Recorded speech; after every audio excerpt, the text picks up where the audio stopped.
বঙ্গোপসাগরের বুক চিরে জেগে ওঠা দ্বীপ উপজেলা কুতুবদিয়া ঘনবসতিপূর্ণ ২১৬ বর্গ কিলোমিটার আয়তনে দ্বীপটিতে বসবাস প্রায় ২ লাখের কাছাকাছি মানুষের। আদিকাল থেকে দ্বীপে যাতায়াতের একমাত্র মাধ্যম ছিল কাঠের নৌকা, ট্রলার, ডেনিশ বোট ও স্পিড বোট। কুতুবদিয়ার বড়গুপ ও দরবার ঘাটের সঙ্গে যোগাযোগের পথ পেকুয়ার মগনামা ঘাট।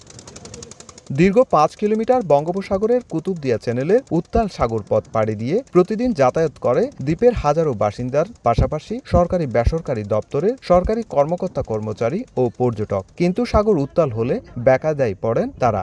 এতে বর্ষা মৌসুমে যাত্রাপথ হয়ে ওঠে ঝুঁকিপূর্ণ, যার প্রেক্ষিতে দাবি ওঠে মগনামা কুতুবদিয়া নৌ রুটে সি ট্রাক সহ নিরাপদ নৌযান চালুর। অবশেষে রোববার দুপুরে এই রুটে আনুষ্ঠানিকভাবে সি ট্রাক চলাচলের উদ্বোধন করেন নৌ পরিবহন উপদেষ্টা এম সাখাওয়াত হোসেন। এতে উচ্ছ্বসিত দ্বীপের বাসিন্দারা, তবে ফেরি চালুর দাবিও করেন তারা।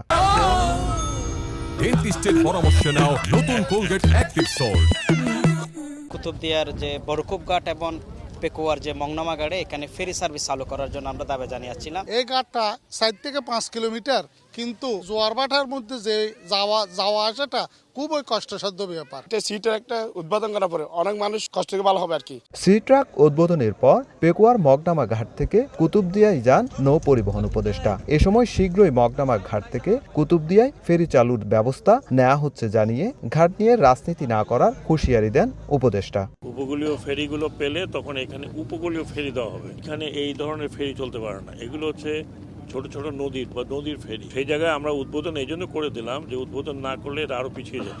200 যাত্রীর ধারণ ক্ষমতার সি ট্রাকটি মগনামা ঘাট থেকে প্রতিদিন সকাল 9টা, দুপুর 2টা, সন্ধ্যা 7টায় কুতুবদিয়ার উদ্দেশ্যে ছেড়ে যাবে। কুতুবদিয়া থেকে পেকুয়ার মগনামা ঘাটের উদ্দেশ্যে ছাড়বে প্রতিদিন সকাল 7:30টা, বেলা 12টা ও বিকেল 5টায়। জনপ্রতি ভাড়া ধরা হয়েছে 30 টাকা। সুজাউদ্দিন রুবেল, সময় সংবাদ, কক্সবাজার।